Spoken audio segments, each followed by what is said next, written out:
नमस्कार साथियों, मैं राहुल सारस्वत संस्कृत स्पेस के इस YouTube चैनल पर आपका भरपूर स्वागत करता हूं और स्वागत करता हूं आपका योगी बैच में।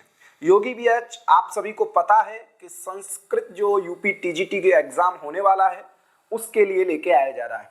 साथियों, आप लोग हमारी कक्षाओं पर रेगुलर रहिए और अभी से 1 घंटा 1.5 घंटा दे करके तैयारी को कंटिन्यू रखिए, क्योंकि कभी भी नोटिफिकेशन आ सकता है और यूपी टीजीटी का सिलेबस छोटा बेसिक है, बेशक छोटा है लेकिन इसको डेप्थ में पढ़ना पड़ता है, इसको अंदर से पढ़ना पड़ता है, इसलिए समय ज़्यादा लगता है, इसलिए आप कम समय में तैयारी नहीं कर पाएंगे।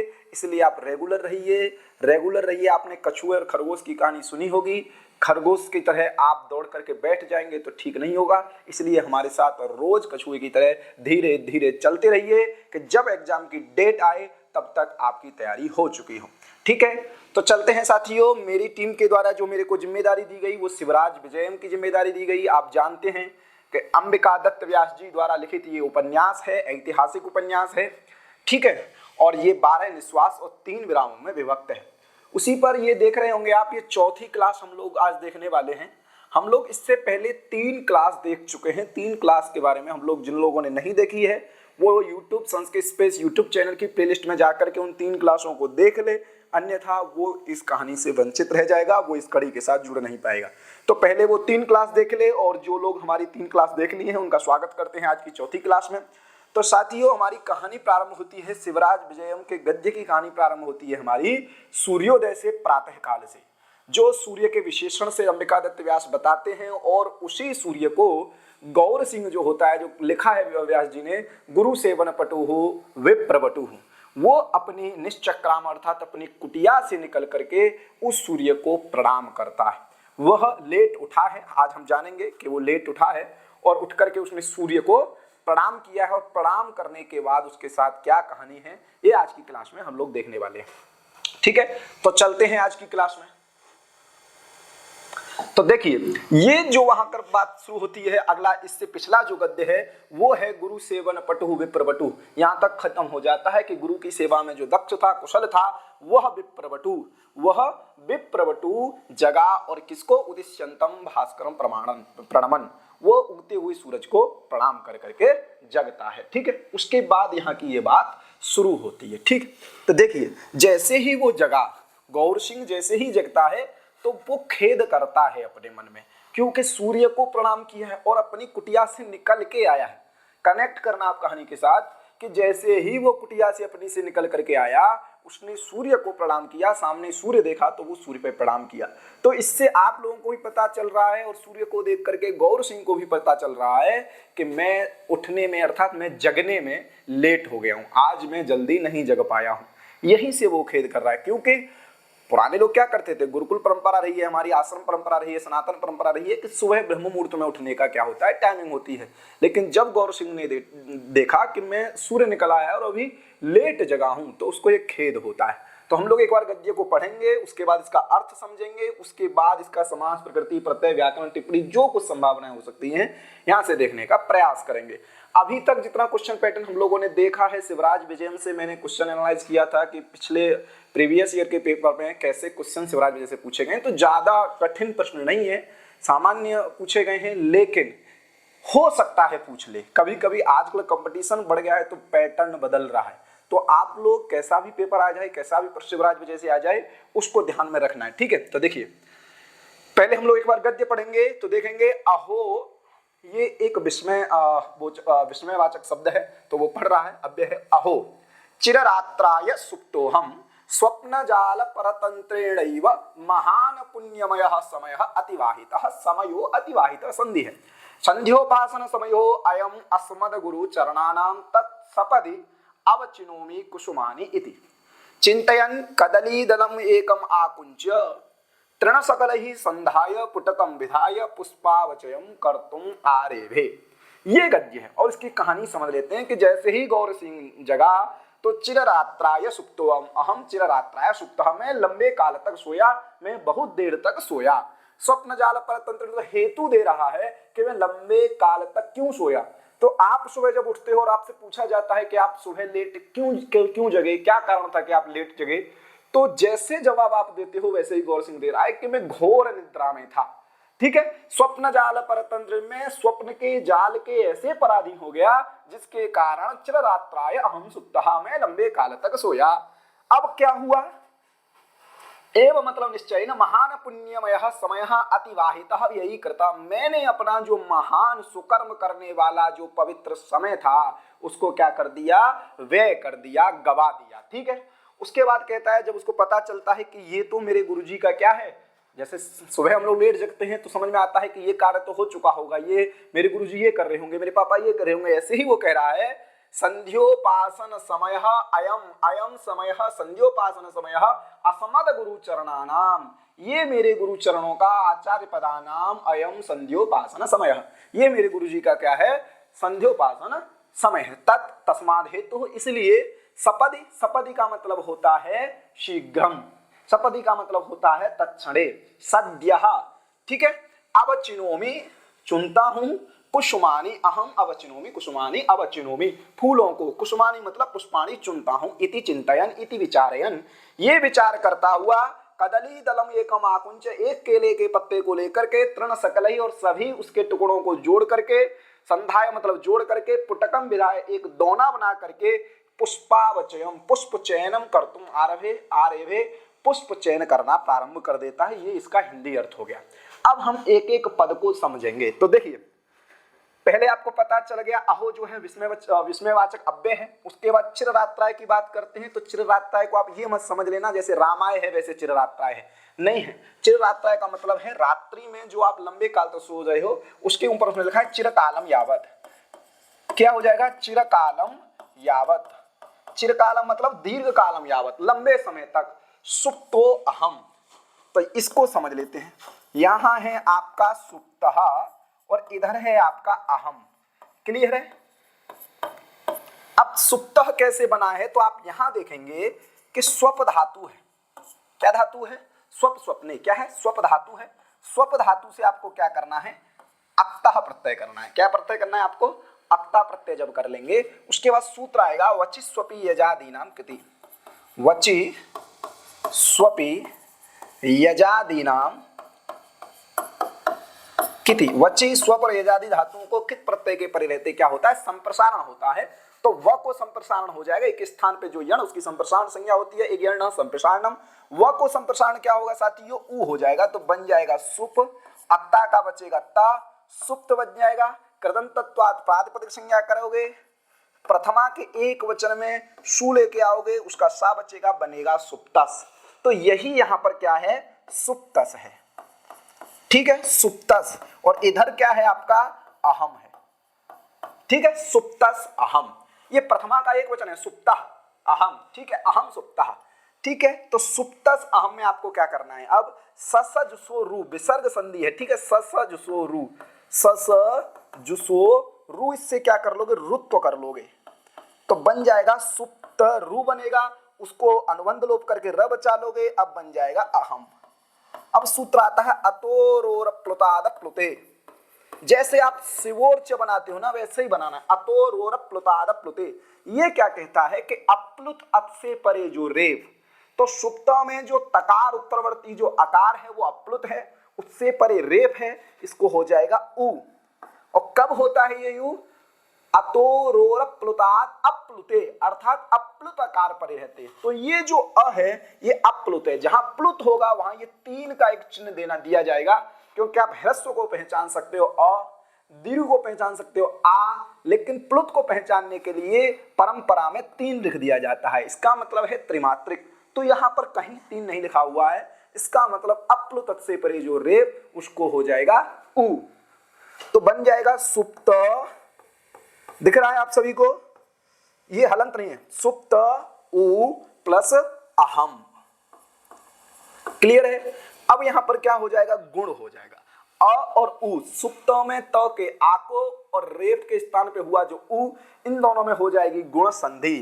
पहले ध्यान ना, पहले रेप संधि हुई है, रुत्त हुआ है, रुत्त संधि हुई है, उसके बाद गुण संधि हो रही है, तो बन जाएगा सुप्तो प्लस अहम। उसके बाद आपको आना चाहिए एंगह परांतादति। एंगह परांतादति क्या कहता है, ये सब आपको पता है वैसे, ठीक है।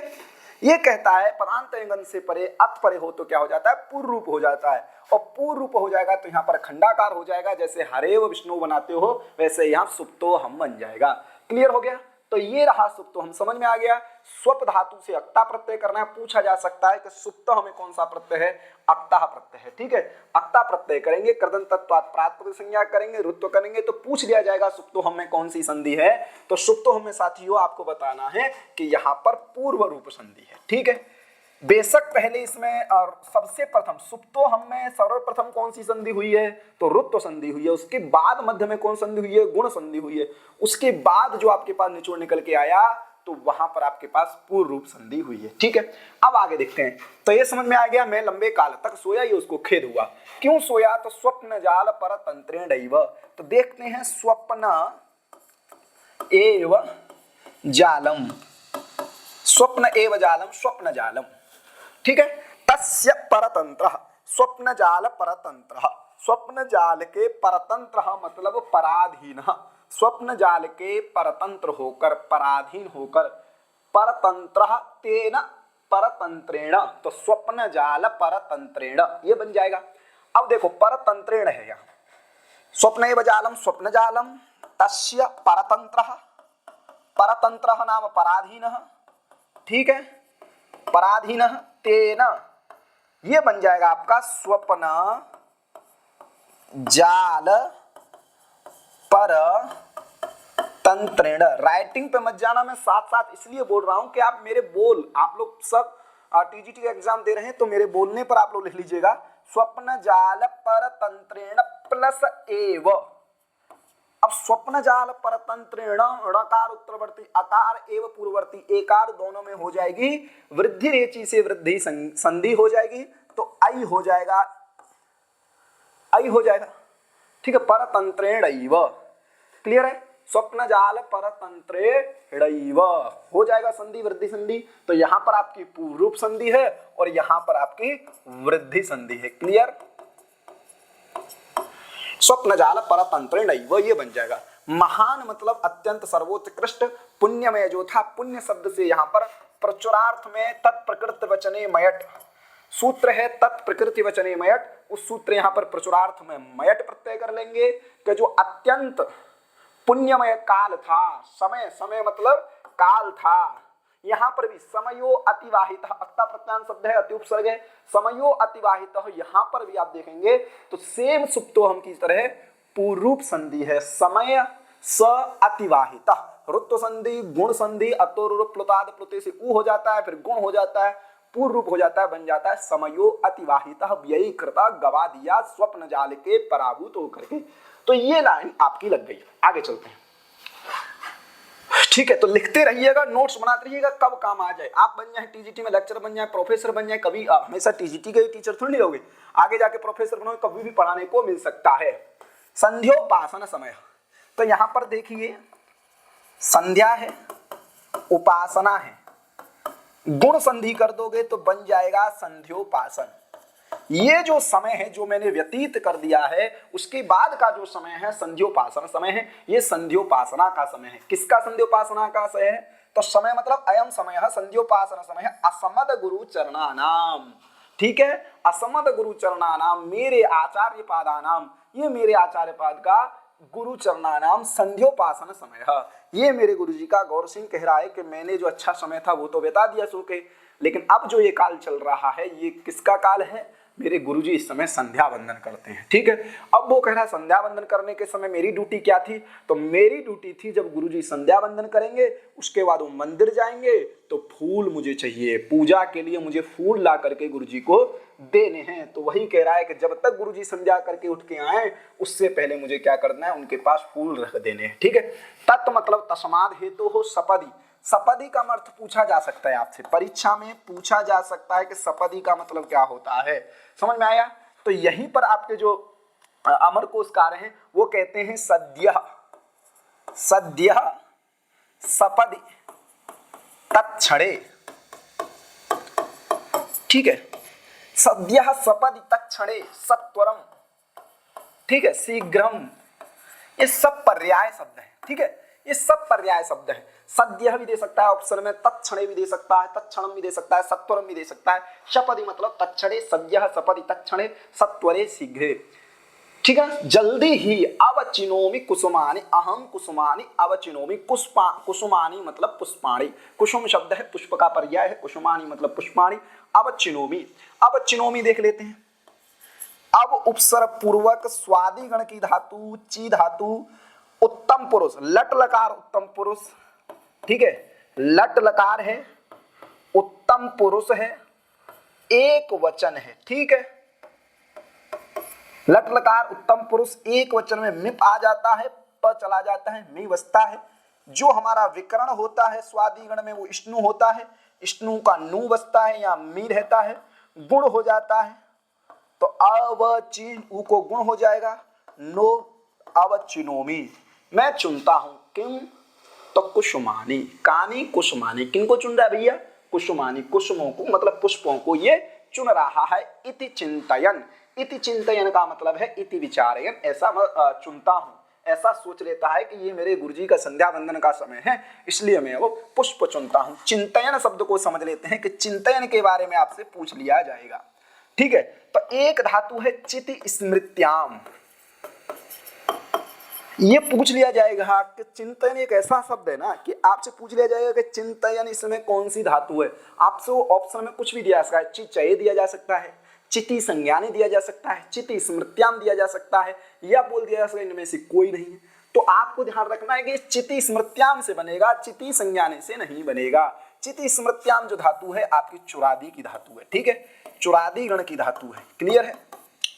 अब चिति स्मृत्याम जो धातु है, स्मृत्याम का मतलब है स्मरण करता, स्मरण करके, चिंतन स्मरण करता हुआ। ठीक है, तो चिंती स्मृत्याम धातु से इकार की इत संज्ञा हो जाती है, तब ये क्या होता है? इदित धातु होने के कारण इदितो नुम धातु से यहाँ पर मिदचो अंत्यात् पर इस सूत्र की सहायता से अच के बाद में नुम का आगम हो जाता है, अनुबंध लोप होकर के चिंत बन जाता है। समझ में आया कि नहीं? चिति संज्ञा ने धातु रहेगी, इकार की संज्ञा होगी। जैसे टुनद समृद्धों में इकार की संज्ञा होने के कारण नुम होकर के नंद बन जाता है, वैसे ही चिति धातु में इकार की संज्ञा होने के कारण इदितो नुम धातु से इदित धातु को नुम होने के कारण और मिदचो अंत्यात् पर सूत्र की सहायता से अच के बाद नुम होने के कारण, अनुबंध लोप होने के कारण चिंत बन जाता है। ठीक है, समझ में आया? अब ये बन जाते हैं आपके पास चिंत धातु। उसके बाद यहाँ पर क्षत्रिय प्रत्यय है, मैंने आपको बता दिया है कि ऋजंत बन जाएगी। सत्या पपास रूप वीणा तूल श्लोक सेना लोम त्वच वर्म वर्ण चून चुड़ादि विड़िच हो जाता है, तो चिंती बन जाता है। ठीक है, क्या बन जाएगा? चिंती बन जाएगा। उसके बाद यहाँ पर आप क्या कर लेंगे? यहाँ पर क्या बनेगा? अत बचेगा, कोई दिक्कत आपकी नहीं होगी। यहाँ पर आप क्या कर लेंगे? गुण कर लोगे तो चिंते बन जाएगा, अय आदेश कर लेंगे तो चिंतयत बन जाएगा। ठीक है, एक सबका भी और रहेगा यहाँ, सबका भी, लेकिन तो गुणे से पर रूप हो जाएगा, चिंतयत बन जाएगा, प्रथम पुरुष एक वचन बन जाएगा, चिंतयन, चिंता करता हुआ। क्लियर हो गया? तो ध्यान रखना, तो चिंतयन बन जाएगा। तो पूछा जा सकता है कि अक्ता प्रत्यय है, यह भी पूछा जा सकता है कि किस धातु से बना है, तो किसी भी प्रकार से प्रश्न पूछ लेना, ध्यान रखना। अब आता है कदली दलम एकम आकुंच, ये ध्यान रखना ये सब। ठीक है ना? तो देखो, आकुंच का मतलब है लेकर या तोड़कर, ग्रहण कर कर। ठीक है, कुंच धातु है और कुंच धातु से यहां पर ल्यप है, कुंच धातु से यहां पर क्या है? ल्यप है। तो कदली दलम, कदल्याह दलम, ये क्या देखना है आपको? कदल्याह दलम, कदली दलम, कदल्याह दलम, कदली दलम एकम आकुंच। एक कदल्याह मतलब कदली का जो पेड़, उसके एक दल, एक पत्र को लेकर के, आकुंच मतलब ग्रहण करके, तो तत्पुरुष समास है ये। कदल्याह दलम षष्ठी तत्पुरुष है, षष्ठी तत्पुरुष है कदल्याह दलम, कदली दलम आकुंच। तृण सकलई, तृण सकलई ये भी तत्पुरुष है। ठीक है, ये भी तत्पुरुष समास है। क्या है? तृणानाम सकलई। ठीक है, तई कर लेना, तृणानाम सकलई, तृण सकलई। तो ये भी षष्ठी तत्पुरुष समास है कि जो बाल खंड थे, जो आपके केले का पत्ता जो तोड़ा था, उसके छोटे छोटे जो टुकड़े थे, उनको संधाय का मतलब यहाँ पर भी सम उपसर्ग है। सम उपसर्ग के बाद यहाँ पर धा धातु है, दुधाएं धारणा पूछ रहे हो, उससे ल्यप प्रत्यय है, और संधाय का मतलब होता है संयोज्य। जोड़कर, केले का एक पत्ता तोड़ा, उसके जो छोटे छोटे पत्ते थे उनको क्या करके जोड़कर पुटकम विधाय। अब आपको क्या समझना है, पुटकम समझना है, पुटकम। पुटकम ये पिछली बार परीक्षा में पूछा गया है। आप जब गत वर्ष के प्रश्नों को देखेंगे तब आपको समझ में आएगा कि पुटकम पूछा गया है। पुटकम का अर्थ क्या वहां पर दिया था, विकल्प दिए थे, उसमें से एक जो सही विकल्प था उसका अर्थ था दोना। आप लोग देखते हो जब भंडारे होते हैं तो वहां पर जो भंडारे हम लोग देखते हैं कि दोना होते हैं, मतलब पत्ते के जो बनते हैं जिनको पत्तल भी बोलते हैं हम लोग, तो उसमें से पुटकम अर्थात दोना, जिसको हिंदी में अगर हम लोक भाषा में बोलेंगे तो दोना कहेंगे, अगर यहां पर समझेंगे तो पुष्प संस्थापनाय पात्रम। ठीक है, पुष्प संस्थापनाय पात्रम, क्लियर है, पुष्प संस्थापनाय पात्रम, पुटकम मतलब पुष्प संस्थापनाय पात्रम दोना इति। ठीक है, विधाय, विधाय मतलब बना करके, यहाँ पर भी है धा है लिया है, ठीक है, विधाय मतलब बना करके। उसने सबसे पहले क्या किया है, कदली के एक पत्ते को तोड़ा है, उसके बाद उसके सभी पत्तों को जोड़ा है और एक क्या बना लिया, पुटक बना लिया, दोना बना लिया। पुष्पावचयम कर्तुम आरेभे, पुष्पावचयम करना प्रारंभ किया, समारब्धवान। तो पुष्पावचयम देखेंगे, पुष्प जानते ही हो, पुष्पाणाम अवचयः, ठीक है, मतलब संकलन, एक मतलब एकत्रीकरण, ठीक है ना, पुष्पाणाम अवचयः पुष्पावचयः। ठीक है, तम ये भी तत्पुरुष समास है, पुष्पावचयम। ठीक है, कर्तुम क्री धातु से यहां पर क्या कर लोगे, तुमुन प्रत्यय कर लोगे, कर्तुम आरेभे, आ है, रब धातु है, ठीक है, और यहां पर आपका लिट लकार है और एक वचन है, लिटस्त झयोरयो श्रेष्ठ से ए सौ करके बन जाता है, आरेभे मतलब समारब्धवान किया। समझ में आ गया। तो अब यहाँ पर ही हमने गद्य पढ़ा, इसको समझ में आप लोगों को आ गया होगा। वो लेट उठा है, उसको बड़ा खेद हुआ है कि मैंने निद्रा के वशीभूत होकर के जो अत्यंत महत्वपूर्ण पुण्यमय काल था उसको गवा दिया है, व्यय कर दिया है। ये जो समय चल रहा है मेरे गुरुजी के संध्या वंदन का समय है, इसलिए मेरे को पुष्पों का अवचयन करना चाहिए, पुष्पों का संकलन करना चाहिए।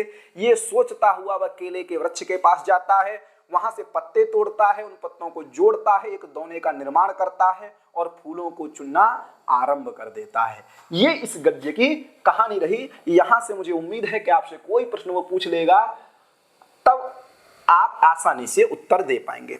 ठीक है, अब एक प्रश्न आता है भैया कि जो अंबिकादत्त व्यास हैं उन्होंने सब बात बता दी, सूर्योदय से प्रारंभ करा दिया, प्रातः काल भी बता दी, गुरु सेवन पटु विप्रवटु प्रणाम भी कर लिया है और फूल करने आरंभ कर दिया, लेकिन अभी तक व्यास जी ने ये नहीं बताया कि वो कौन पात्र है। भाई उपन्यास चल रहा है, नोवेल चल रहा है, तो ये तो बताइए कि वो पात्र कौन है जो ये सब प्रणाम कर रहा है, ये सोच रहा है, लेट जगा है। ये कहानी हम नहीं समझ पा रहे हैं, कहानी समझ पा रहे हैं तो उस पात्र का नाम एक बार बता दीजिए।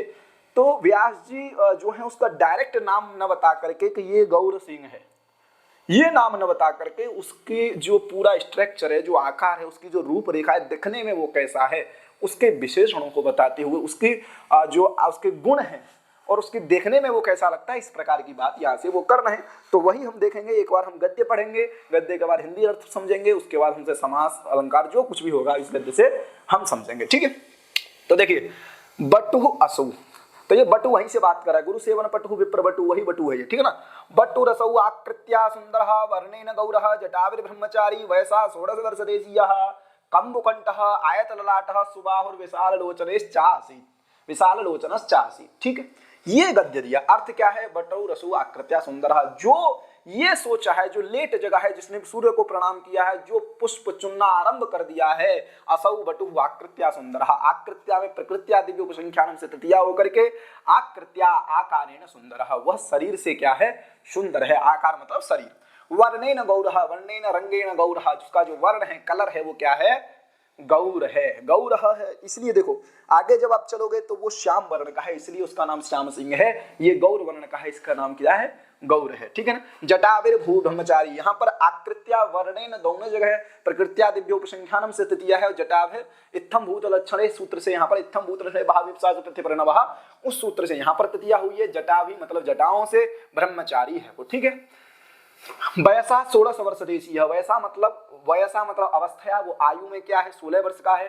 कंबुकंठ, उसका कंबु मतलब होता है शंख, कंठ मतलब होता है ग्रीवा, उसकी जो ग्रीवा है वो शंख के समान है। आयत उसका ललाट है, आयत ललाट कहते हैं जिसकी लंबाई ज्यादा हो चौड़ाई कम हो, आयत ललाट है मतलब सुंदर ललाट है। सुबाहु, उसकी सुंदर बाहु है, विशाल लोचने बड़बड़ी आंखें हैं। चासीत असौ बटु आसीत, ऐसा बटु था वो। कैसा बटु था?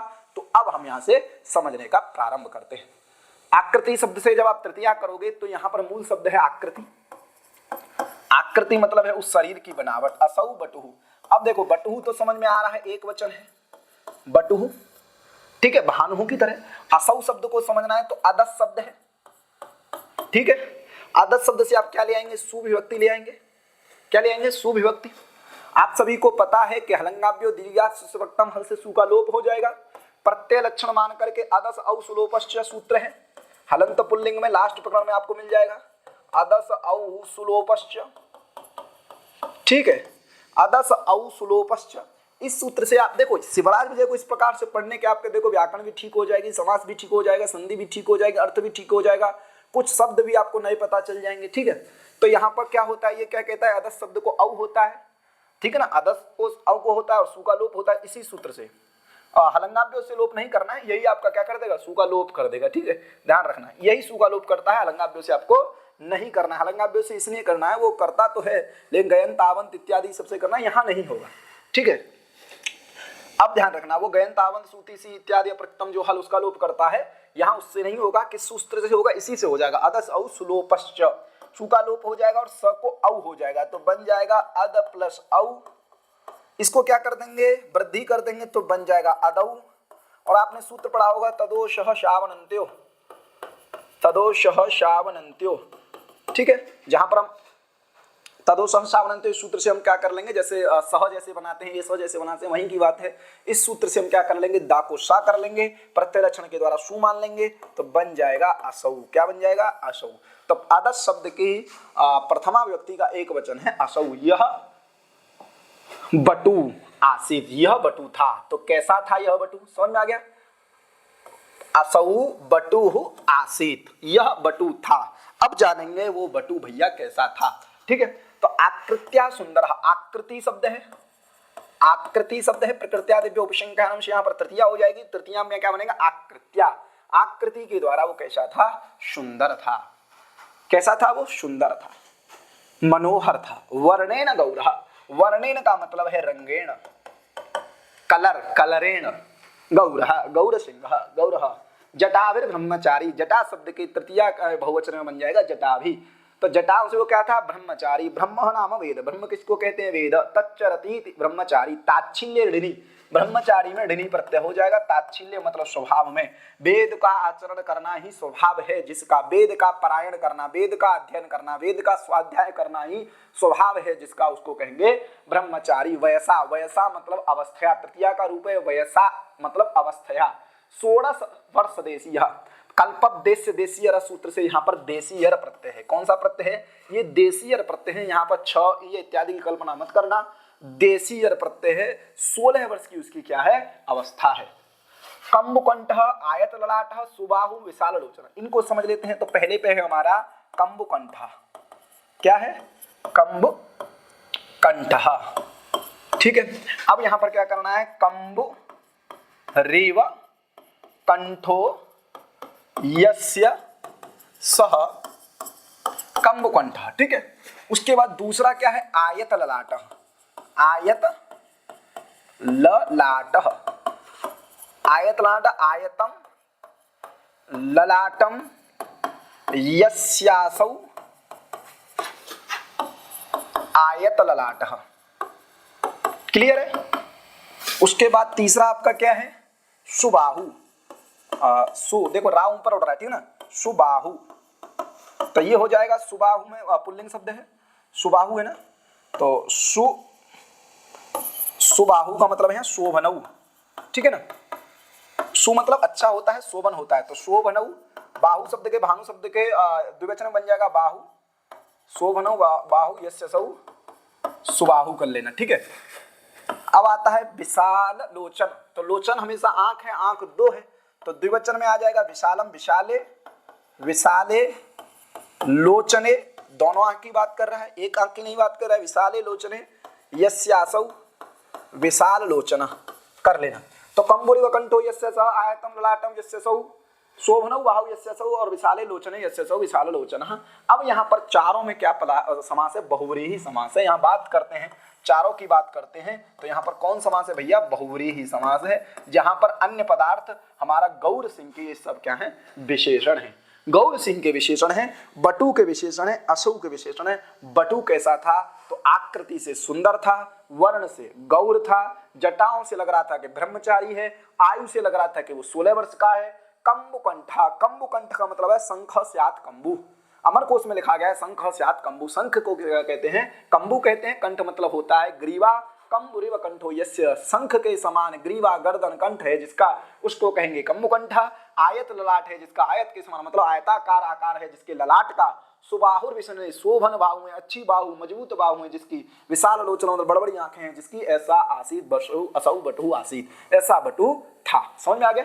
तो इस प्रकार से इस गद्य से प्रश्न बन जाए, कैसे भी प्रश्न यहाँ से बन जाए, आपको कोई दिक्कत यहाँ से नहीं होनी चाहिए। बहुत अच्छा से आप लोग इसको नोट्स बना लीजिएगा, समझ लीजिएगा। आगे चलते हैं, आगे देखिए आगे क्या है। तो आगे देखते हैं, इसको भी पढ़ लेते हैं। लंबी क्लास ना हो बस, ज्यादा इसको देख लेते हैं। उसके बाद थोड़ा, क्योंकि ये चीजें तैयार करने में और आप लोगों को नोट्स बनाएंगे, तैयार करेंगे, समय लगेगा, तो प्रयास किया जाएगा। छोटी छोटी क्लास नहीं, लेकिन इसको भी पढ़ ही सकते हैं। तो देखिए, देखते हैं, पहले हम लोग गद्य पढ़ेंगे, उसके बाद अर्थ समझेंगे, फिर जैसा हम लोग देखते हैं। तो देखते हैं कदली। अब क्या बता दिया? देखो पहले क्या बताया? वो खेद किया है, खेद करने के बाद पुष्प चुनना आरंभ किया है। उसके बाद भैया पूछने लगे, भाई कहानी तो बता दे रहे हो, ये कर कौन रहा है? ये नहीं बताया, बता दिया गौर सिंह कर रहा है। ठीक है, अब देखिए, कदली दल कुंजायितस्य एतत् कुटीरस्य समन्तात् पुष्पवाटिका। ये एक चीज हो गई। फिर पूर्व से, पूर्वतः परम पवित्र पानीयम परसहस्र पुंडरीक पटल परिलसितम तत्रिकुल पूजित पूजितम पयः पूरितम सर आसीत, पयः पूरितम सर आसीत, सर आसीत। दक्षिण में, दक्षिणतश्चैको निर्झर झरझर ध्वनि ध्वनित दिगंतरः फल पटला स्वाद चपलित चंचू पतंग कुलाक्रमणाधिक विनित शाख शाखी समूह व्याप्तः सुंदर कंदरः पर्वत खंडः आसीत। अब बात कर रहे हैं एनवायरमेंट की, अब बात कर रहे हैं कि वहां की प्रकृति की, अब बात कर रहे हैं कि वो दिखने में कैसा था। पात्र समझ में आ गया, क्रिया क्या कर रहा है ये समझ में आ गया, लेकिन जो आपका परिवेश रहेगा कि ये शूटिंग जो हो रही है वो कहाँ की बात है, मतलब जो ये सब कहानी जो है वहां का एनवायरमेंट कैसा है, वहां की बात कर रहे हैं। तो देखो अर्थ समझ लेते हैं पहले कि कदली दल कुंजायतस्य, केले के पत्तों से घिरे होने के कारण कुंज के समान प्रतीत होने वाली इस कुटिया के चारों ओर पुष्पवाटिका थी। ठीक है, चारों ओर क्या थी? पुष्पवाटिका थी। पूर्व दिशा में अत्यंत पवित्र जल से भरा हुआ, सहस्रों मतलब हजारों श्वेत कमलों से समलंकृत और पक्षियों के समूह से शब्द से पूजित मतलब शोभित और जल से भरा हुआ सर मतलब तड़ाग था। तो ये सब परम पवित्रम कहा सर, ये सर के विशेषण है सब। ठीक है, ठीक है ना। पर सहस्र पुंडरीक पटल परिलसितम सर, पतत्रिकुल पूजितम पूजितम सर, पयः पूरितम सर, सर। ठीक है ना। अब दक्षिण की बात कर रहा है तो दक्षिणतश्चैको, दक्षिण में एक निर्झर झरझर, निर्झर मतलब तेज जल गिरता हुआ, झरझर ध्वनि करता हुआ और अपनी ध्वनि से समस्त दिशाओं को शब्दायमान करता हुआ। ठीक है, कौन था? एक झरना था। फल पटला स्वाद, फलों के समूह के आस्वाद को ग्रहण करके जो चंचल चंचू वाले जो पक्षी थे, उनके कुल के मतलब उनके पूरे समूह के आक्रमण से अधिक झुकी हुई जो शाखा और उन शाखा वाले जो अन्य वृक्ष, उन वृक्षों के समूह से व्याप्त जो सुंदर गुफा, ऐसी सुंदर गुफा वाला कौन था? पर्वत खंड था। एक पर्वत खंड था, वहां इस प्रकार की गुफा थी। ये इसका अर्थ हो गया। अब इसको यहां पर समझने का प्रयास करेंगे। देखिए, कदली दल कुंजायितस्य, कदली दल का मतलब क्या हो जाएगा देखना। कदली नाम दलः, कदली नाम दलः, कदली दलः। ठीक है, तई कदली दलहि कुंजायितः, तई कदली दलहि कुंजायितः, कुंजायितः कदली दल कुंजायितः तस्य कदली दल कुंजायितस्य। ये समझ में हमको आया। तत्पुरुष समास हम लोग कर लिए हैं। कदली नाम दलः, कदली दलः, कदली दलहि कुंजायितः, कदली दल कुंजायितः। तस्य कदली दल कुंजायितस्य। ये समझ में आ गया। कदली आप लोग समझ रहे हैं, दल समझ रहे हैं, कुंजायितः को एक बार समझ लेते हैं। तो देखिए कुंजायितः को कैसे समझना है आपको, यही समझ लीजिए, मैं मिटा दूंगा फिर। कुंजायितः में क्या है, कुंज शब्द है। कौन शब्द है? कुंज शब्द है। और कुंज प्रथमांत मान लीजिए आप, ठीक है, प्रथमांत शब्द है, शु विभक्ति है यहाँ, समझ लीजिए, ठीक है ना। उसके बाद सूत्र आता है कर्तुः क्यंग सलोपश्च। कर्तुः, ये पूछा जा सकता है किस सूत्र से यहाँ क्यंग प्रत्यय है, कर्तुः क्यंग सलोपश्च। कर्तुः क्यंग सलोपश्च, इस सूत्र से यहाँ पर क्या हो जाएगा, क्यंग प्रत्यय हो जाएगा और स का लोप हो जाएगा, तो बचेगा कुंज क्यंग। कर्तुः क्यंग सलोपश्च मतलब उपमानात् कर्तुः क्यंग सलोपश्च। उपमानात् मतलब उपमानार्थक जो कर्ता है उससे क्या होता है, कर्तुः षष्ठ्यंत है तो उपमानात्, सॉरी कर्तुः यहाँ सप्तम्यंत है तो उपमानात् कर्तुः, अच्छा उपमान कर्ता से क्यंग प्रत्यय होता है, स का लोप होता है, स का लोप हो जाएगा, क्यंग प्रत्यय हो जाएगा और यहाँ पर क्या हो जाएगा, य हो जाएगा। क्या हो जाएगा, क्यंग का शेष य बचेगा, बचेगा कुंज य। क्या बचा, कुंज प्लस य। एक सूत्र है अकृत सार धातु कयो, अकृत सार्व धातु कयो दीर्घः, ठीक है। इस सूत्र से यहां पर क्या हो जाएगा, दीर्घ हो जाएगा, तो बन जाएगा कुंजाय। कुंजाय का अर्थ क्या होगा, कुंज इव आचरती थी। उपमान अर्थ हुआ है इसलिए इव है, इसलिए यहाँ पर उपमा अलंकार है, लुप्तोपमा अलंकार है, क्योंकि कदली के पत्तों के घिरे, कली के मतलब केले के पत्तों से घिरे होने के कारण कुंज जैसा प्रतीत होता है, इसलिए लुप्तोपमा अलंकार है, ठीक है। तो कर्तुः क्यंग सलोपश्च सूत्र से क्यंग प्रत्यय करके यह करके सार धातु को दीर्घ करके कुंजाय बन जाता है। कुंजाय का मतलब होता है कुंज इव आचरती कुंजाय। कुंजाय शब्द से अक्ता प्रत्यय करेंगे, इट का आगम करेंगे और अतोलोपो से अकार का लोप करेंगे, बन जाएगा कुंजायित। षष्ठी में रूप बन जाएगा कुंजायितस्य। क्लियर हो गया, इतना समझ में आ गया। तो इसका अर्थ क्या होगा, केले के पत्तों से घिरे होने के कारण कुंज के समान प्रतीत होने वाला, ठीक है, प्रतीत होने वाला जो कौन, कुटीरस्य, कुंज के समान प्रतीत होने वाली कौन, कुटीरस्य। कुटीरस्य ये भी षष्ठी है, तो कुटी शब्द है, कौन शब्द है आपका, कुटी शब्द है। अब कुटी शब्द से पूछ लिया जाएगा कुटीर में कौन सा प्रत्यय है, तो र प्रत्यय है, कुटी समी सुंडाभ्यो र। इस सूत्र से यहाँ पर क्या हो जाता है, र प्रत्यय है, ये ध्यान रखना है आपको। कुटीरस्य, इस कुटी के, समन्तात मतलब परितः, चारों ओर। आपको पता चला कि परितः मतलब होता है समन्तात, समन्तात मतलब परितः, पुष्पाणाम वाटिका, पुष्प वाटिका, ठीक है।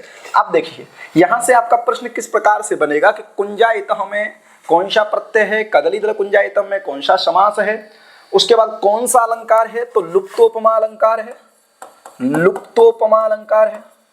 जैसे कंबुकंठ में भी लुप्तोपमा अलंकार था, उदात्त गुण थे सभी तो उदात्त अलंकार भी है, और कंबुकंठ जो हम लोग पीछे पढ़ के आए उसमें लुप्तोपमा अलंकार है, यहाँ भी लुप्तोपमा अलंकार है। पुष्पाणाम वाटिका, पुष्प वाटिका, यहाँ पर भी आपका क्या है, षष्ठी तत्पुरुष समास है। अब देखिए पूर्वतः, पूर्व शब्द से पंचम्यास तसिल सूत्र से तसिल प्रत्यय है पूर्वतः। अब है परम पवित्रम पानीयम, पूर्व की ओर क्या था, परमम पवित्रम पानीयम, पानीयम यत्तत्, परम पवित्र पानीयम, बहुव्रीहि समास है। कौन समास है आपका ये, बहुव्रीहि समास है। परम पवित्रम पानीयम, परमम पवित्रम पानीयम में क्या है, पातुम योग्यम पानीयम, पा धातु से अनियर प्रत्यय है, अनियर प्रत्यय है, पा धातु शकर्मक किया है तो कर्मणि। अब पूछा जाएगा कि पानीयम में कौन सा प्रत्यय है, तो अनियर प्रत्यय है, किस अर्थ में प्रत्यय है, तो कर्म में प्रत्यय है, पानीयम बन जाता है। परम पवित्र मतलब अत्यंत पवित्र, पीने योग्य जल से, ठीक है, या अत्यंत पवित्र जल वाला। और क्या था वो, सर के विशेषण है ये सभी, ठीक है ना, ये सब सर मतलब तड़ाक के विशेषण है। परम पवित्रम, पर सहस्र मतलब सहस्राधिक ही, पुंडरीकाणाम पटलः, पुंडरीक पटलः, तेन पुंडरीक पटलेन परिलसितम शोभितम शोभायमानम, पुंडरीक पटल परिलसितम। तो पुंडरीकाणाम पटलः, पुंडरीक कहते हैं श्वेत कमलों को, और उन श्वेत कमलों का पटल मतलब समूह, और उससे परिलसितम मतलब समलंकृत, ठीक है। वो कैसा था, हजारों से भी ज्यादा श्वेत कमलों से शोभित था, अलंकृत था। ये आपने देख लिया, यहाँ पर भी ठीक है ना, यहाँ पर भी आपका तत्पुरुष समास हो जाएगा। पतत्री कुल कूजित पूजितम, पतत्री शब्द को समझ लेते हैं, ठीक है ना, पतत्री को समझ लेते हैं। तो पत शब्द है आपका पत है, पत से अत्रिन प्रत्यय कर लेंगे तो बन जाएगा पतत्री न, समास होकर के क्या पतत्री नाम कुलम, पतत्री कुलम, तो पतत्रिन शब्द है, पतत्रिन, तो पतत्री नाम, ठीक है। तो पतत्री शब्द का मतलब क्या होता है? पक्षी। इसका मतलब क्या होता है हमारे कोश के अनुसार? पक्षी। तो पूछा जा सकता है जैसे पुटतम का अर्थ है दौनहा, सपदि का अर्थ है शीघ्रम, ऐसे पूछ ले जाएगा पतत्री शब्द का अर्थ क्या है, तो इस शब्द का अर्थ है पक्षी। पतत्री नाम कुलम, पतत्री कुलम मतलब पक्षियों का जो समूह, तस्य कूजता। अब कूजता देख लीजिए, कूज धातु है, कूज अव्यक्ते शब्दे, आकर्मक है, कूज अव्यक्ते शब्दे, इससे अत्ता प्रत्यय करके इट का आगम करके बन जाएगा कूजित, और पूजित बन जाएगा पूज धातु, पूज पूजमाने, ठीक है। इससे पूज पूजमाने से क्या हो जाएगा? अत्ता प्रत्यय करके इट का आगम करके बन जाएगा पूजितम, कूजतम तेन पूजितम, ठीक है ना। तो कूज तेन पूजितम अर्थात पतत्री मतलब पक्षियों के समूह के द्वारा कूजित अव्यक्त शब्द।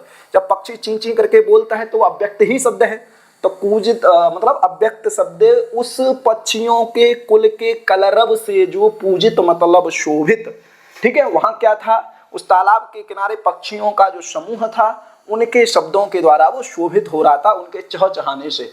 पयः पूरितम, पयस मतलब होता है जल, ठीक है ना। पयसा पूरितम तेन पूरितम, पयस मतलब जल, जल से संपूरित। सर मतलब तड़ाक, आशित मतलब था। तो परीक्षा में प्रश्न बन जाएगा कुटिया के चारों ओर क्या था? तो पुष्पवाटिका थी। पूर्व की ओर क्या था? तो एक तालाब था। पूर्व की ओर क्या था? सरासिर। वो तालाब कैसा था? तो परम पवित्र पानीयम पर सहस्र पुंडरीक पटल पर लसितम और पतत्री कुल कूजित पूजितम पयः पूरितम सरासित। ये प्रश्न आपका यहाँ पर ये हो जाएगा पूर्व दिशा की ओर क्या था। अब बात करता है दक्षिणतः।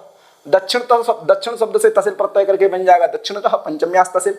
पूछ लिया जाएगा क्या था, तो कितना था? एक की बात कर रहा है, क्या है? निर्झर झरझर ध्वनि ध्वनित दिगंतरा। तो झरझरस चासौ ध्वनि ही झरझर ध्वनि, ठीक है। झरझर झरझरस चासौ ध्वनि ही झरझर ध्वनि। निर्झर का मतलब क्या होता है ये देख लीजिए। निर्झर मतलब होता है वारी प्रवाह। आप लोग कभी गए होंगे घूमने के लिए, तो पानी जो ऊपर जब गिरता है, ठीक है ना, जब पानी ऊपर से गिरेगा गोर सप्पा प्रपात की तरह, जल प्रपात की तरह, तो वो क्या करेगा? झरझर ध्वनि करेगा। पानी कहता है झरझर झड़ रहा है, झरझर बारिश हो रही है, तो वो जो क्या है? निर्झरस्य झरझर ध्वनि। निर्झर मतलब वारी प्रवाह की, जल प्रवाह की, जल तेजी से गिर रहा है, इस समय वर्षा भी हो रही है, तो जल प्रवाह की वो क्या है? झरझर ध्वनि है। तेन ध्वनिना, उस ध्वनि के द्वारा, ध्वनितानि दिगंतराणि, ये तेन समझना ध्वनि शब्द है, तो तेन ध्वनिना दिगंतराणि येन सह निर्झर झरझर ध्वनि ध्वनित दिगंतरः।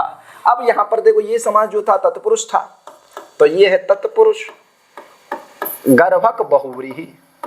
तो यहाँ पर बाद में बहुव्रीहि समास है, तो तत्पुरुष गर्भक बहुव्रीहि समास है। यहाँ पर तत्पुरुष गर्भित बहुव्रीहि समास है। निर्झर झरझर ध्वनि ध्वनित दिगंतरः अर्थात होता है बारी प्रवाह के झरझर ध्वनि से सभी दिशाओं को शब्दायमान करने वाला, गुजाने वाला, ठीक है। क्या था? एक झरना था। और आगे क्या देख रहा है कि फल पटला स्वाद चपलित चंचू पतंग कुलाक्रमणाधिक विनत शाख शाख समूह व्याप्तः सुंदर कंदरः। अब देखो क्या कह रहा है। फलानाम पटलः फल पटलः तस्य आस्वादः फल पटल आस्वादः तेन चपलित चंचु चपलिताः चंचवः ये शांते पतंगानाम कुलम, पतंग कुलम, ठीक है, समूह। पतंगों का मतलब पक्षियों, पतंग मतलब क्या होता है? पक्षी। पतंग का अर्थ पक्षी भी होता है और सूर्य भी होता है, ठीक है ना। तेन पतंग कुलस्य आक्रमण, ठीक है, पतंग कुल आक्रमण। तेन अधिक, अधिक मतलब अत्यंत अधिक, विनताः शाखा मतलब तरवः, उनके ऐसे शाखा, ठीक है। अब शाखी किसे कहते हैं समझ लेते हैं। तो शाखिन शब्द है, शाखा अस्य स्थिति शाखिन, मत्वर्थीय इन्हीं प्रत्यय हो जाएगा तो शाखिन बन जाएगा। और शाखी नाम समूह, शाखी समूह, शाखी नाम समूह, शाखी मतलब होता है वृक्ष, शाखी मतलब वृक्ष।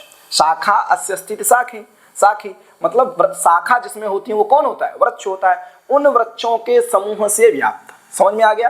अर्थात फल पटल मतलब फलों के समूह का, आस्वाद मतलब स्वाद लेने के कारण जो चपलित चंचू वाले जो पक्षी थे, ये शांते च पतंग मतलब चपलित चंचू जिनकी चंचल चोंच थी, उन पतंगों के पक्षियों के कुल मतलब समूह के आक्रमण से, ठीक है। अब वो क्या खा लिए, अब फल खा लिए। जब कोई पेट भर के खाना खा लेगा तो वो इतना खुश हो जाएगा, या अब जब उसका पेट भर जाएगा तो यहाँ भी चोंच मार दी, वहां भी चोंच मार दी, तो उससे वो क्या कर रहे थे, उनकी चंचू क्या थी, चपलित हो गई थी, पेट भर चुका था, हर जगह चोंच मार रहे थे, तो चंचल चंचू कह रहा है कभी उसको। चंचल चंचू किसकी थी, तो पक्षियों के कुल की थी, और उनके आक्रमण से जब वो एक जगह आकर के किसी शाखा पे बैठ जाएंगे तो वो शाखा अधिक झुक जाएगी, और ऐसी शाखाओं वाले वृक्षों से व्याप्त, ऐसी शाखा वाले बहुत वृक्ष थे, इसका मतलब बहुत ही पक्षी थे, बहुत ही वहां शब्द हो रहे थे, ऐसे शाखाओं वाले वृक्ष समूह से जो व्याप्त, शाखी नाम समूह, शाख समूह, तेन समूहेन व्याप्तः, ठीक है। सुंदर कंदरः, सुंदर कंदर मतलब, सुंदर मतलब मनोहरा, सुंदरा कंदरा, सुंदरा कंदरा यस्य स सुंदर कंदरः, सुंदर कंदर वाली, सुंदर कंदर वाला, सुंदर कंदर मतलब सुंदर गुफा वाला, कंदर मतलब क्या होता है, गुफा, गुहा, कुंदर मतलब क्या होता है, गुहा, ठीक है। पर्वत खंडः, पर्वतस्य खंडः, पर्वत खंडः, आसीत मतलब था, पर्वत खंड था। समझ में आया आपको? तो कहने का मतलब इसका भावार्थ यही निकलेगा कि केले के पत्तों से घिरे होने के कारण कुंज के समान प्रतीत होने वाली कुटिया के चारों ओर पुष्प वाटिका थी, पहली बात। दूसरी बात कर रहा है, उसकी पूर्व दिशा में अत्यंत पवित्र जल वाला, हजारों श्वेत कमलों से शोभित और पक्षियों के शब्दों से पूजित, पक्षियों के समुदाय के कलरव से पूजित, शोभित और जल से भरा हुआ एक तालाब था पूर्व दिशा की ओर। दक्षिण में बात कर रहा है तो झरझर ध्वनि से शब्दों को, झरझर ध्वनि इत्यादि शब्दों से सभी दिशाओं को गुंजायमान करने वाला एक झरना था, और फल पटल फल के समूह का स्वाद लेने के कारण चपलित मतलब चंचल चोंच वाले पक्षियों के आक्रमण से अधिक झुकी हुई शाखा और उन शाखाओं से व्याप्त जो वृक्ष, और उन वृक्षों से जो व्याप्त क्या थी, सुंदर कंदर, सुंदर गुफा वाला पर्वत खंड था। तो सुंदर कंदर पर्वत खंड आसी, सुंदर कंदरा वाला कौन था, पर्वत खंड था, ऐसा पर्वत खंड था। तो एक जगह पुष्प वाटिका थी, एक जगह आपका तालाब था, और एक जगह आपका झरना था, और एक जगह आपका ये दक्षिण में क्या था, पर्वत खंड था। उस पर्वत खंड की बात कर रही है, भूमिका बन रही है, और उसी पर्वत खंड पर एक योगी राज तपस्या कर रहे हैं, वो उतर के आएंगे। ये हम लोग आगे की क्लास में देखेंगे। आज की क्लास में हमने गौर सिंह को देखा और इन्वायरमेंट को देखा, और गौर सिंह के आगे जो अगला टॉपिक मुझे लग रहा है गद्य आएगा, वो क्या आएगा, आपका श्याम सिंह को ही लेकर के आएगा, ठीक है। अगला गद्य आपका श्याम सिंह को ही लेकर के आएगा, ठीक है।